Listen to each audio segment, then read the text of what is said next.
Padre nuestro, en esta mañana para mí, ya de tarde para mis hermanos allá en Sudamérica, queremos elevar nuestras voces ante tu presencia porque, Señor, tú eres un Dios bueno, eres un Padre amoroso, lleno de misericordia, compasivo, tierno. Eres un Dios, Señor, que nos has derramado tanta gracia que no merecemos. Nosotros nos hemos rebelado contra ti, hemos pecado, hemos violado tu ley tantas veces, Señor. Y tú, Señor, en vez de desecharnos, desarrollaste un plan a través del cual, donde sobreabundó el pecado, ha sobreabundado la gracia. Y en Cristo Jesús somos aceptos ante tu presencia, hemos sido reconciliados, somos amados, Señor, como que nunca hubiésemos pecado. Te alabamos y glorificamos, Padre, por tu bondad. Y en estos momentos, cuando abrimos tu palabra y estudiamos, nos presentamos ante ti, Señor, como niños, reconociendo de que necesitamos ser enseñados, que necesitamos la presencia de tu Espíritu, pues tenemos un intelecto tan débil, incapaz de comprender las cosas maravillosas de tu palabra.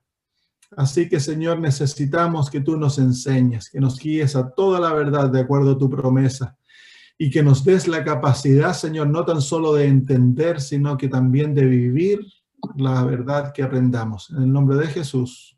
Amén. Muy bien, comenzamos la semana pasada a estudiar la oración como el pulso de la vida cristiana, el latir del corazón. Sin corazón en la vida física no somos nada, sin la oración en la vida espiritual no somos nada. La oración es el aliento de la vida espiritual, es lo que el aire significa para tu vida física, y respirar debe ser entonces la oración para nosotros. Es el latido de vida, es la experiencia a través de la cual la vida de Dios se comparte con nosotros y llegamos a conocerle a Él personalmente. Es por eso es que es tan importante. No debe ser un ejercicio tan solo, algo que hacemos porque hay que hacerlo, sino que la oración debe ser algo que hacemos porque lo necesitamos, es algo que amamos hacer, pasar tiempo con nuestro Padre, conversar con Él, abrir nuestro corazón y no calcular lo que pasamos. Hoy me levanté, el Señor me despertó a las 4:30, me he puesto medio flojo. Cuando era más joven me levantaba a las 3 de la mañana a orar. Ahora que estoy envejeciendo me cuesta levantarme, pero ya el Señor me tiró las orejas y me dijo: hijo, necesito que comiences a levantarte temprano. Y a mí, yo soy una persona que me gusta dormir, por lo general me despierto 5:30, me levanto, pero ya el Señor ahora me comenzó a levantar a las 4. Y a las 4:30, me levanto soñoliento y vengo a orar, pero lo hago con gozo porque es Dios el que a uno lo está invitando a orar. ¡Qué privilegio! Que el Dios del cielo esté interesado en que nosotros hablemos con Él. Para mí no hay privilegio más grande. Si a mí la reina de Inglaterra o el primer ministro de Australia me invitara a tener una sesión con él, sería un tremendo privilegio. No importa a qué hora me invitaran, yo me aseguraría de estar ahí. Sin embargo, somos reticentes a hablar con nuestro Dios. Es porque no lo conocemos. Cuando conocemos el carácter maravilloso de nuestro Padre, va a ser un deleite el comunicarnos con Él. Y yo pienso que como pueblo adventista, la debilidad más grande que nosotros tenemos es la falta de oración. Somos un pueblo que nos gusta estudiar la Biblia, nos gusta debatir teológicamente, somos un pueblo misionero, somos uno de los pueblos más misioneros, a pesar de los números. Comenzamos un pequeño grupo y hemos abarcado tanto del mundo. Pero somos un pueblo que no oramos suficiente, oramos poco. Y eso es lo que nosotros debemos cambiar. Debemos ahora llegar a ser un pueblo de oración. A mí una de las cosas que me ha gustado estudiar es la historia de los grandes reavivamientos en la historia de la iglesia cristiana. La hermana de White dice que hemos de esperar reavivamiento tan solo en respuesta a la oración. Y todos los reavivamientos, todos, sin falta, han sido el producto de hombres y mujeres que se han dedicado a la oración. Como yo les contaba la semana pasada, los moravios, los cristianos que influenciaron al mundo grandemente, eran personas de grande oración. Y ellos se dedicaron a orar, hicieron un compromiso por Dios, que iban a orar todos los días, día y noche, en la hora, por 100 años. ¿Cómo está eso? Por generaciones, por 100 años, todas las horas ellos iban a orar y causaron un reavivamiento maravilloso en muchos países del mundo.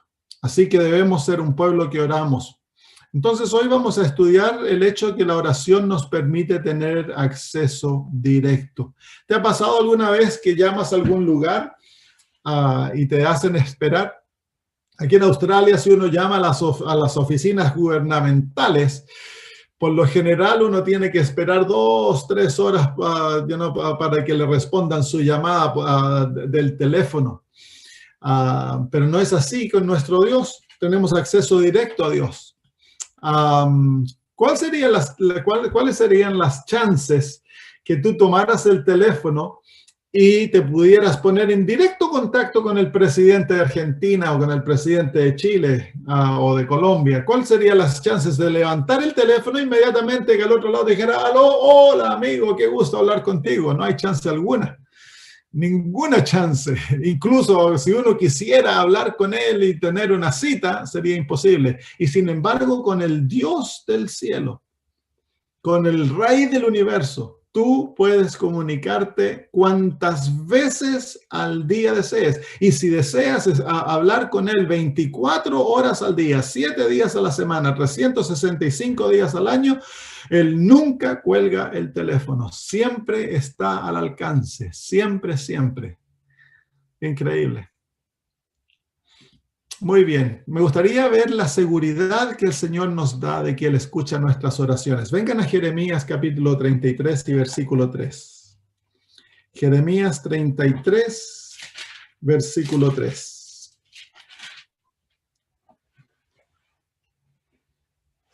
Jeremías 33, versículo 3. Clama a mí y yo te responderé. Y te enseñaré cosas grandes y ocultas que tú no conoces. Qué maravillosa promesa. Esa yo la tengo subrayada en azul en mi Biblia. El Señor nos dice, clama a mí. ¿Y cuál es la promesa? Y yo te responderé. Así que, ¿cuál es la seguridad que tenemos que si oramos, el Señor va a escuchar nuestras oraciones? Es plena, la seguridad es plena. El Señor nos ha dado su promesa y es imposible que Dios no cumpla su palabra. Dios siempre escucha nuestras oraciones. Siempre. Clama a mí y yo te responderé. Y luego nos dice, y yo te enseñaré. Yo te enseñaré.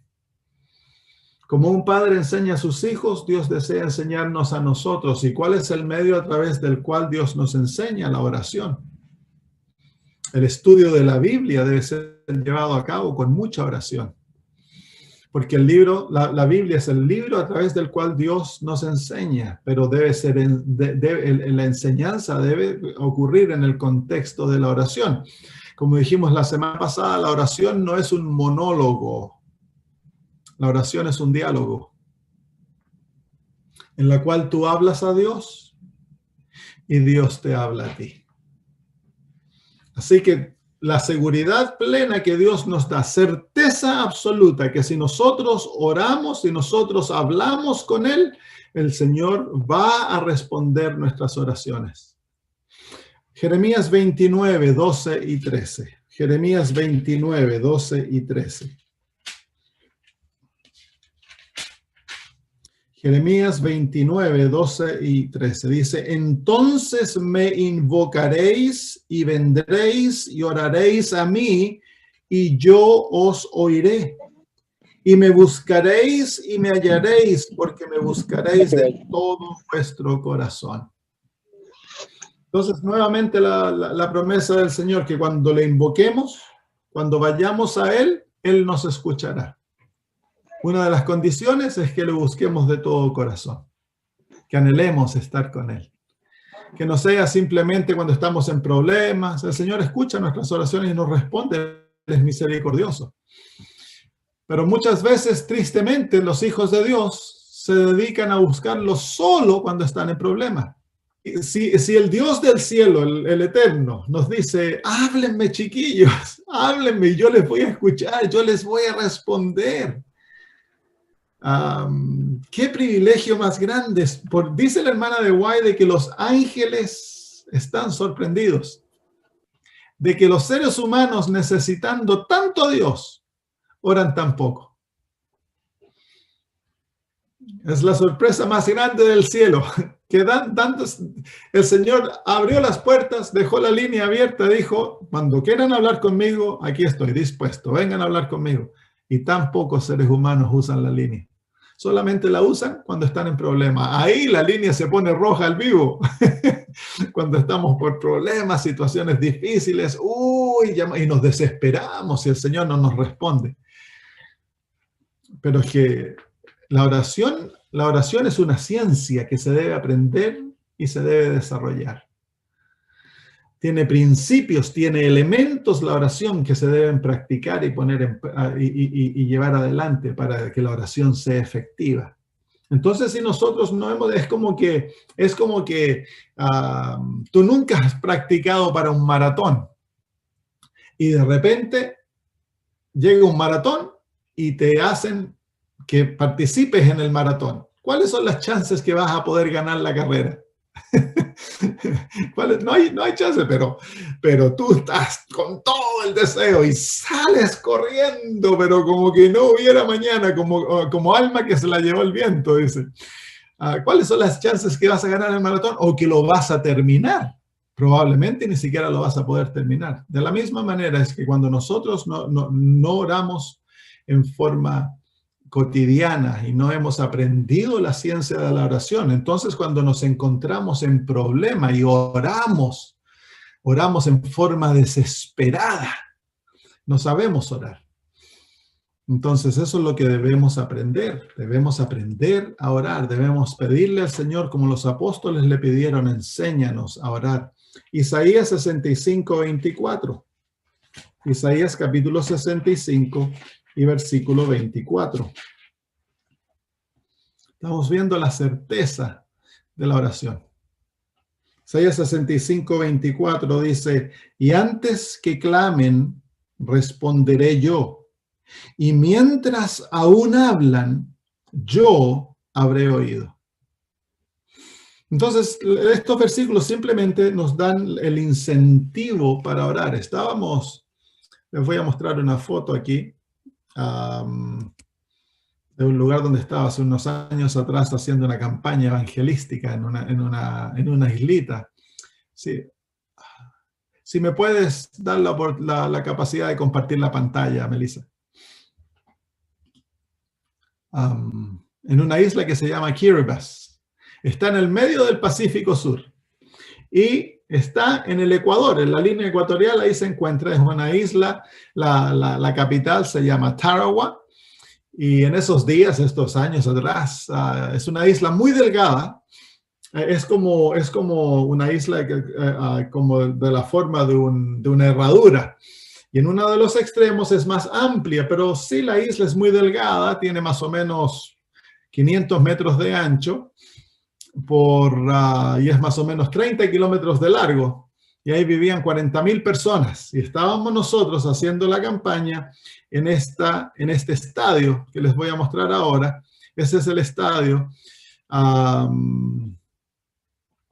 Y aquí estaba yo, si ustedes ven allá ese lugar que tiene techo, hay un palo blanco parado, yo estaba predicando, detrás de ese palo habían puesto un techo y la gente se sentaba aquí alrededor en todo esto. La casa del rey está exactamente detrás de ese lugar. es un pequeño estadio.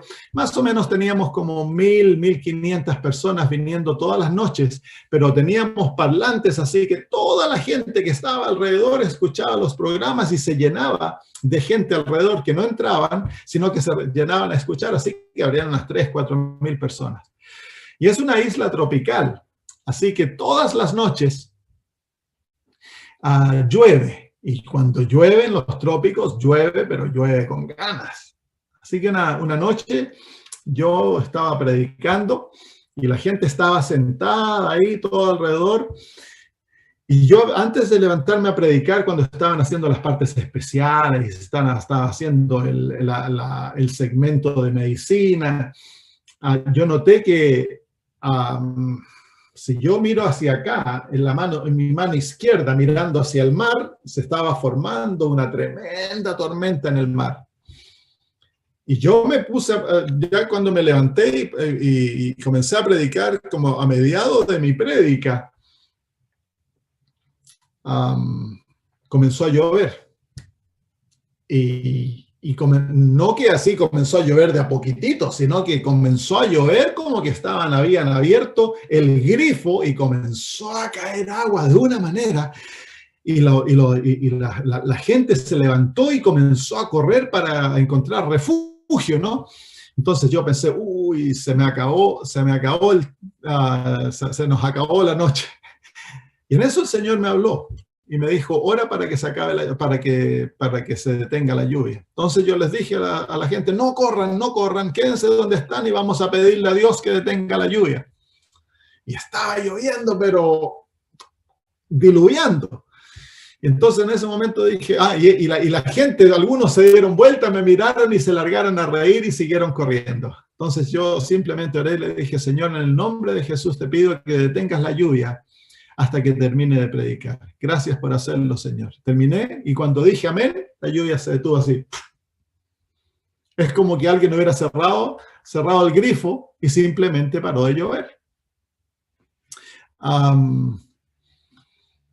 Los nativos quedaron tan sorprendidos cuando se dieron cuenta que ya no estaba lloviendo, que pusieron sus manos así, miraron al cielo y comenzaron a aplaudir de la manera que ellos celebran. Ellos son más eufóricos que los adventistas del séptimo día, ¿no? Comenzaron a aplaudir, a saltar y no a dar gracias, porque yo les había estado enseñando a ellos de que no debían tener temor de los médicos brujos, porque en las islas se practica mucho la brujería.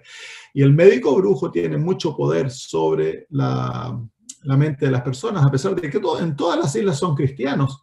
El cristianismo es una mezcla de las prácticas paganas que ellos tienen con el cristianismo.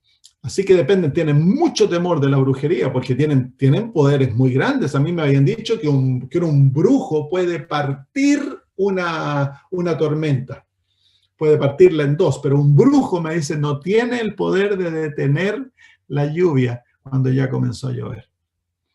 Y entonces yo había estado hablando de que Dios es mucho más poderoso que ellos, que mucho más poderoso que los brujos, que no tengan miedo, les decía, se tienen que poner de toda parte, de todo corazón del lado de Dios. Y esa noche cuando se detuvo la lluvia, para ellos fue una demostración práctica de que Dios es más poderoso que los brujos. Al final tuvimos un bautismo como de 100 personas. Y esa noche a mí Satanás me atacó. Seguramente los brujos se dieron cuenta de lo que estaba ocurriendo y se habrán puesto juntos y como a las 3 de la mañana había despertado para ir al baño, volví, estaba orando en mi cama acostado y de repente sentí que dos manos me agarraron mis pies. Y luego las manos vinieron bien rápido por todo mi cuerpo, me fueron aplastando así bien fuerte y una mano me agarró del cuello y la otra del pecho. Y era una mano poderosa.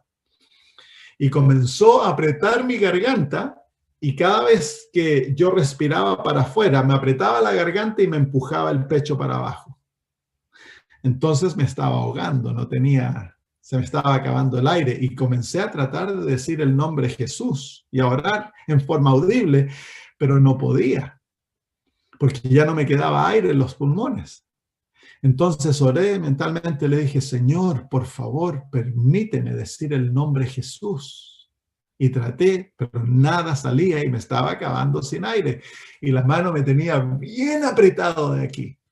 Y no había nadie, por supuesto, era un demonio. Así que eventualmente el Señor me permitió y dije, Jesús, así bien suavecito, y la mano me soltó, me puse de pie en el nombre de Cristo, le dije al demonio que se fuera y me arrodillé a orar.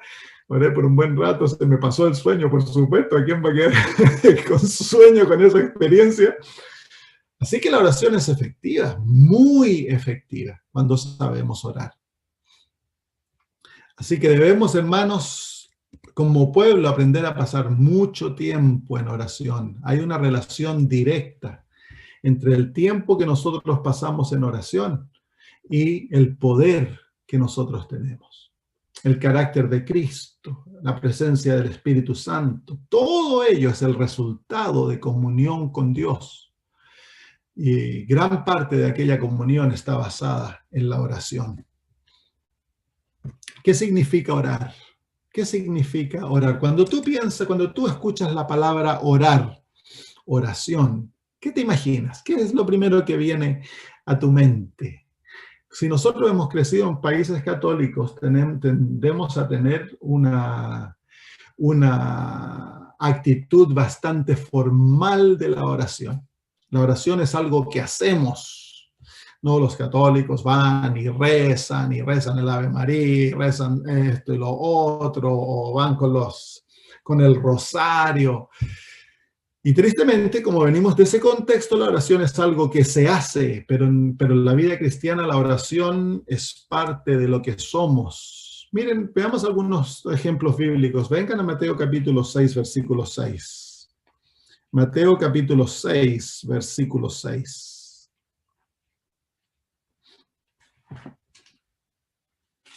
Queremos ver qué es la oración. Mateo 6, 6.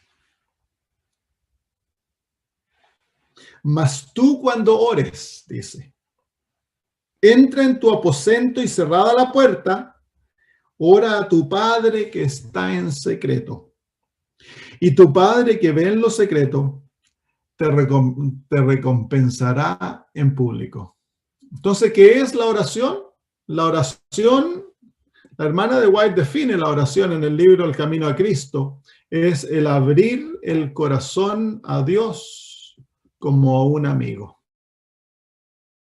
Ponemos en la oración que la oración es algo formal, la oración es algo que se debe hacer con palabras especiales, que la oración tiene que... No, la oración es simplemente, hermanos, en cualquier contexto, tú hablas a Dios y llegas donde Él y le hablas como a un amigo, como a un padre.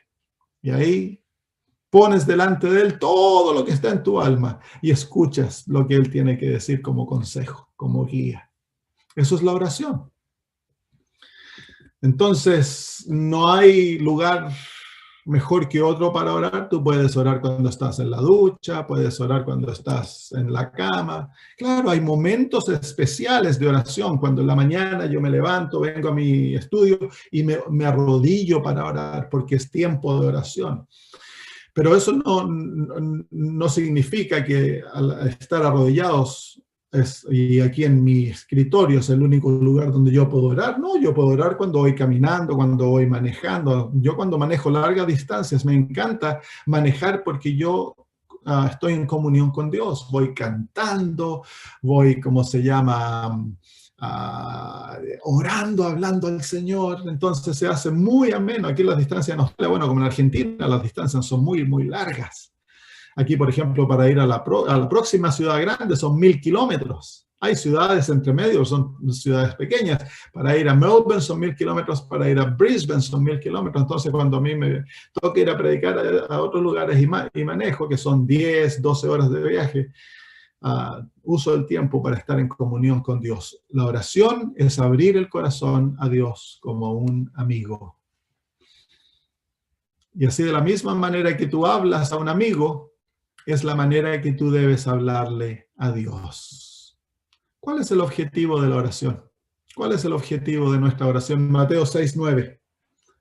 Mateo capítulo 6, versículo dice, Hebreos capítulo 4. Hebreos capítulo 4. La gran diferencia entre la religión de Cristo y el paganismo es que en el paganismo sus dioses no se interesan por el fiel del Dios. Los dioses no tienen interés, no tienen tiempo para ellos y es imposible para la persona entrar en contacto directo con Dios. Es por eso que en el catolicismo se le ora al sacerdote, se le ora a los santos, pero rara vez se ora directamente a Dios. En el verdadero cristianismo, a nosotros hablamos directamente con Dios. Hebreos capítulo 4 y versículo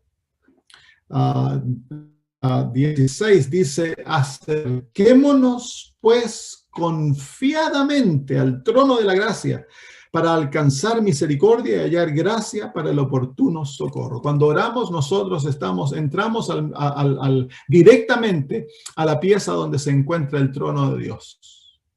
Y ahí hablas directamente con Dios. Yo me imagino, yo uso mi imaginación cuando oro en la mañana, vengo a los pies del Señor y le digo, Señor, buenos días, qué lindo es venir a hablar contigo. Y me imagino que estoy en su presencia. Me imagino que Él me invita y me dice, ven, siéntate conmigo, hijo, hablemos. Yo le digo, espérame, deja adorarte un tiempo. Y paso un buen tiempo adorándolo, alabándolo. Y luego me siento al lado de Él y conversamos. Ahí hablamos de todo. ¿Por qué? Porque estoy hablando con mi Padre. Y estoy hablando con Él como un amigo. No estoy hablando con Él como un rey. El Señor Jesús nos invitó a hablar con Dios como un Padre.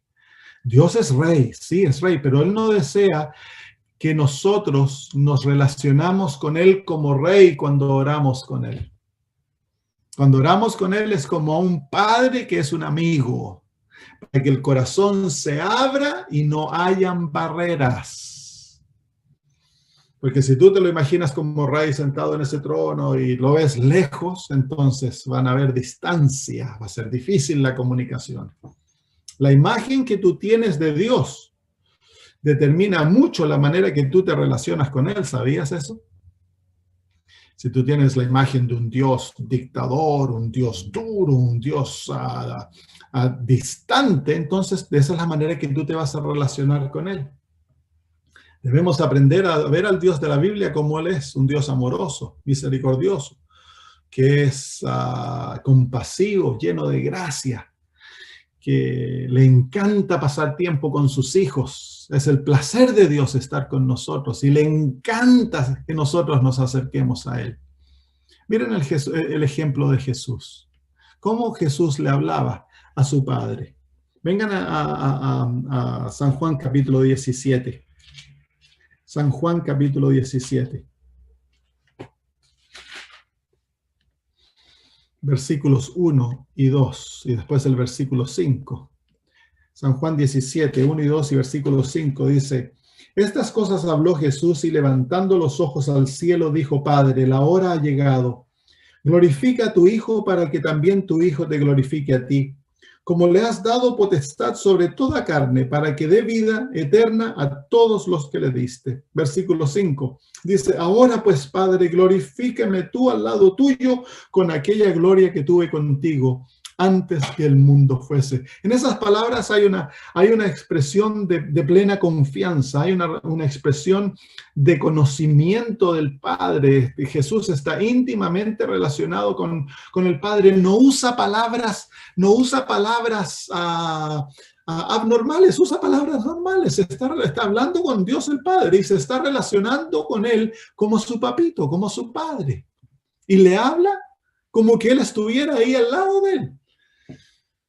No hay ese sentido de distancia, ese sentido de como que tú le estás hablando a un ser que es tan difícil de alcanzar. Hay veces, a mí me parece cuando los hermanos oran en la iglesia, como el Dios distante. No, hermanos, sí, Dios está al lado nuestro. Él está junto con nosotros. Cuando tú les estás hablando, le estás hablando ahí. Ese es el Dios amigo, el Dios compañero. En San Juan capítulo 11, nuevamente vemos esta familiaridad de Jesús con su Padre. Le tiene un respeto maravilloso, un temor profundo hacia su Padre. Y sin embargo, la relación es la relación de amigo, la relación de compañeros. San Juan capítulo 11, versículos 41 al 42, dice: entonces quitaron la piedra de donde había sido puesto el muerto, y Jesús, alzando los ojos a lo alto, dijo: Padre, gracias te doy por haberme oído. Yo sabía que siempre me oyes, pero lo dije por causa de la multitud que está alrededor, para que crean que tú me has enviado. ¿Te fijas la familiaridad de Jesús con su Padre? Algo tan increíble, va a levantar a un muerto y no hace un tremendo show para que Dios le escuche, y no usa palabras grandes y elaboradas para impresionar a Dios. No. ¿Cuál es? Padre, te doy gracias porque tú ya me has oído. Tan sencillo, una confianza de un niño hacia su papito. Nada especial. Esa es la oración, hermanos. La oración es vivir en la presencia de Dios. Es caminar con Él. Es estar en constante comunión con Él. El corazón siempre abierto hacia su influencia, dispuesto a escuchar su voz y estar en constante comunicación. Cuando tú y yo hablamos, oramos, estamos hablando directamente con Dios. Nunca se te olvide eso, hermanos. No le estás hablando a un ángel, estás hablándole a Dios, el Padre, directamente. Por eso el Señor Jesús nos enseñó que hemos de orar al Padre. Todo lo que pidierais al Padre en mi nombre, Él lo hará. ¡Qué privilegio! De esta manera pues oraréis: Padre nuestro que estás en los cielos. Padre nuestro. Es nuestro Padre, es nuestro papito. Veamos otros ejemplos bíblicos. Venga, segunda de Crónicas, capítulo 2, capítulo 20, versículo 1. Segunda de Crónicas, capítulo 20, versículo 1.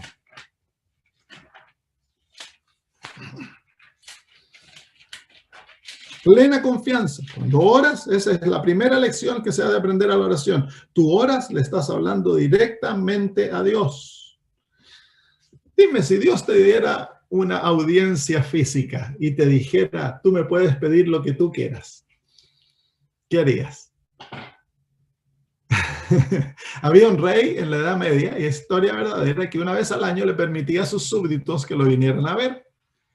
Se abrían las puertas del palacio, los súbditos venían y le podían pedir al rey lo que fuera. Entonces venía el pastor y le decía: yo quiero que me dé unas 2 o 3 ovejitas, y ya el rey decía: sí, denle 2 o 3 ovejas, y quería que le diera materiales para reparar su casa y así. Pero un día llegó uno y dijo: bueno, si voy a hablar con el rey, le voy a pedir. Y dijo: yo quiero que me dé un palacio, rey, quiero que me dé unos soldados. Y le hizo una tremenda lista al rey. Y el consejero se enojó. Le dijo: ¿cómo se te ocurre venir a pedir esas cosas al rey? Y el rey le dijo: espera un poquito, le dijo. Este es el único hombre que me hace sentir como rey. Entonces, si Dios te diera la oportunidad, dijo: hijo, pídeme lo que quieras. ¿Qué le pedirías? Dice el Señor: pedid y se os dará. Buscad y hallaréis. Golpead y se os abrirá, porque todo aquel que pide recibe. Si vosotros, siendo malos, sabéis dar buenas dádivas a vuestros hijos, ¿cuánto más vuestro Padre dará buenas dádivas a aquellos que se lo piden? Ahí el Señor te está diciendo: ven a mí, pídeme. Si lo peor que puede decirte el Señor es no. Yo he tenido el gozo de ver al Señor responder tantas oraciones maravillosas. La oración, hermanos, es un privilegio. Segunda de Crónicas, capítulo 20, versículo 1 dice: Segunda de Crónicas 21 dice: pasadas estas cosas, aconteció que los hijos de Moab y Amón, y con ellos los otros de los amonitas, vinieron contra Josafat a la guerra. Entonces, esta es la historia cuando se juntan un grupo de pueblos a pelear contra el rey Josafat. Y los versículos que vamos a leer, vamos a ver la oración de este rey, que es una oración ejemplo. Mire, vamos a los versículos 5 hasta el versículo vamos a ver 5, 6, 7, 8 y después el versículo 12.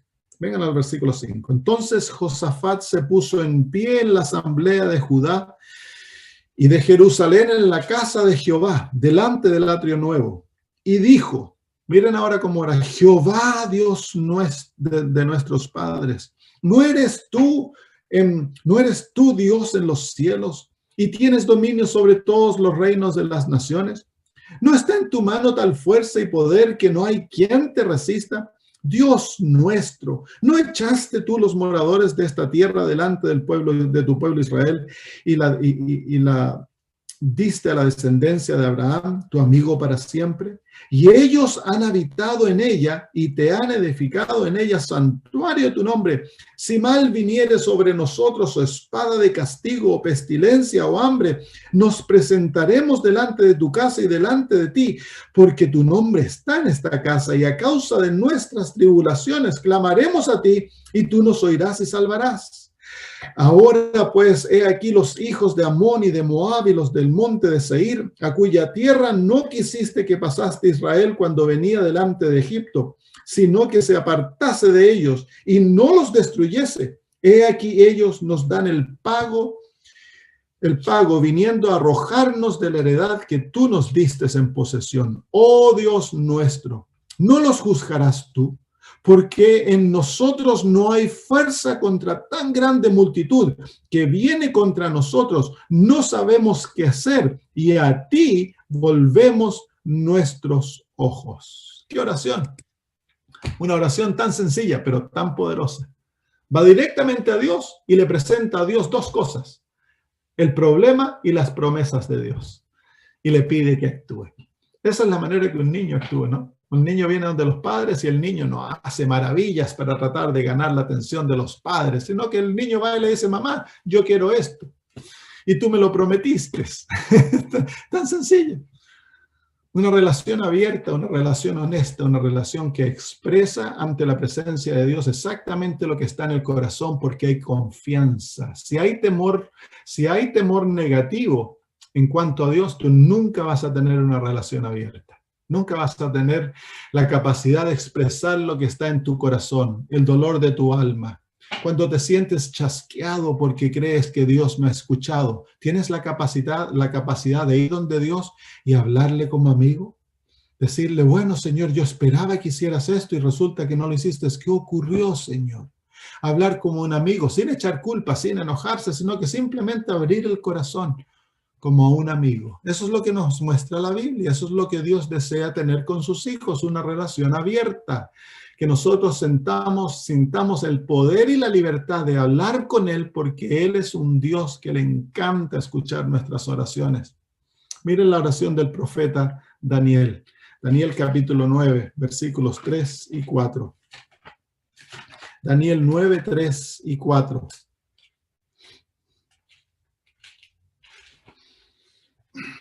Daniel ya es mayor aquí, tiene 70 y tantos años, a lo mejor 80. Es un hombre que ha caminado con Dios por muchos años, un hombre que conoce el poder de la oración, un hombre que influenció reinos gracias a su fidelidad. Dice aquí en el versículo 3 y 4, dice, y volví mi rostro a Dios el Señor, buscándole en oración y ruego y ayuno, silicio y ceniza, y oré a Jehová mi Dios e hice confesión diciendo, ahora Señor mi Dios, grande, digno de ser temido, que guardas el pacto y la misericordia con los que te aman y guardan tus mandamientos. Hemos pecado, hemos cometido iniquidad, hemos hecho impíamente y hemos sido rebeldes y nos hemos apartado de tus mandamientos y de tus ordenanzas.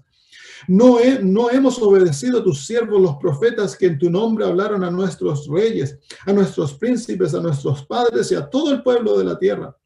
Tuya es, Señor, la justicia y nuestra la confusión de rostro, como en el día de hoy lleva todo hombre de Judá, los moradores de Jerusalén y todo Israel, los de cerca y los de lejos, en todas las tierras a donde los has echado a causa de su rebelión con que se rebelaron contra ti. Oh Jehová, nuestra es la confusión de rostro de nuestros reyes, de nuestros príncipes y de nuestros padres, porque contra ti pecamos. de Jehová nuestro Dios es el tener misericordia y el perdonar, aunque contra él nos hemos rebelado y no obedecimos a la voz de Jehová nuestro Dios para andar en sus leyes que él puso delante de nosotros por medio de sus siervos los profetas. Todo Israel traspasó tu ley apartándose para no obedecer tu voz, por lo cual ha caído sobre nosotros la maldición y el juramento que está escrito en la ley de Moisés, siervo de Dios, porque contra él pecamos. Y él ha cumplido la palabra que habló contra nosotros y contra nuestros jefes que nos gobernaron, trayendo sobre nosotros tan grande mal, pues nunca fue hecho debajo del cielo nada semejante a lo que se ha hecho contra Jerusalén.